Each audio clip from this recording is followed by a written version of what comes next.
Welcome to ambience kitchen. நம்ம கிச்சனில் எனக்கு என்ன பார்க்க போகிறோம்னா சிக்கன் சால்னா எப்படி பண்ணுறதுன்னு பார்ப்போம். நம்ம சேனலை ஃபர்ஸ்ட் டைம் நீங்கள் பார்க்குறீங்கன்னா சப்ஸ்கிரைப் பண்ணுங்கள். அப்படியே பக்கத்தில் இருக்கிற பெல் பட்டனை ப்ரெஸ் பண்ணிக்கோங்க. அப்போ தான் அப்லோட் பண்ணுற எல்லா வீடியோ உங்களுக்கு உடனுக்குடன் கிடைக்கும். வாங்க எப்படி பண்ணலான்னு பார்ப்போம். சிக்கன் சால்னா பண்ணுறதுக்கு ஒரு பேன் அடுப்பில் வச்சுருக்கிறேன். இப்போ அதில் ஒரு ஸ்பூன் எண்ணெய் விட்டுக்கிறேன். வறுத்தரைச்சி தான் நம்ம பண்ண போகிறோம். அப்போ ரொம்ப நல்லா டேஸ்ட்டாக இருக்கும். எண்ணெய் காஞ்சிச்சு.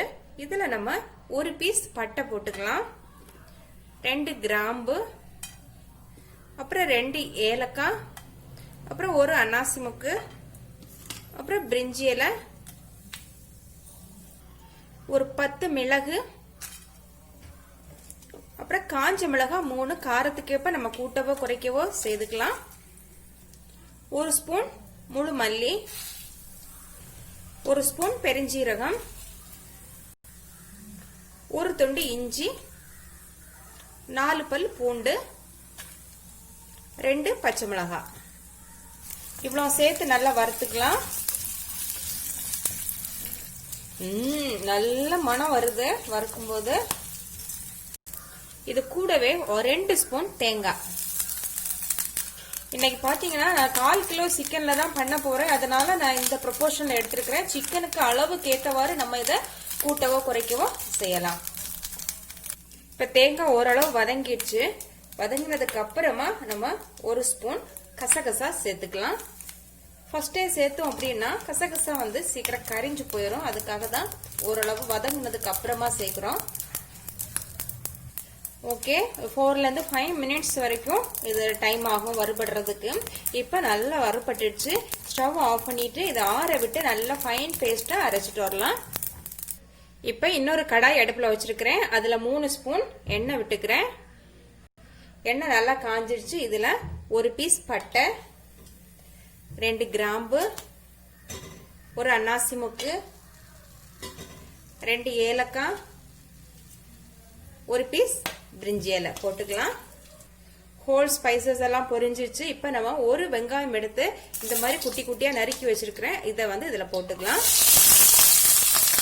வெங்காயம் நல்லா வதங்கட்டும். வெங்காயம் ஓரளவு வதங்கிடுச்சு. இப்ப நம்ம ஒரு பச்சை மிளகாய் போட்டுக்கலாம். கூடவே 2 தக்காளி நறுக்கி வச்சிருக்கிற அதை போட்டுக்கலாம்.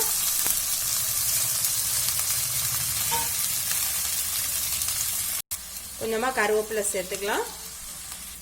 இப்ப தக்காளி நல்லா மசிஞ்சிச்சு, வெந்துச்சு. இப்ப ஒரு ஸ்பூன் இஞ்சி பூண்டு பேஸ்ட் போட்டுக்கலாம். இந்த ஸ்டேஜ்ல இஞ்சி பூண்டு பேஸ்ட் போட்டோம் அப்படின்னா அடி பிடிக்காது. இஞ்சி பூண்டு பச்சை வாசனை போகட்டும், கொஞ்சம் வதங்கட்டும்.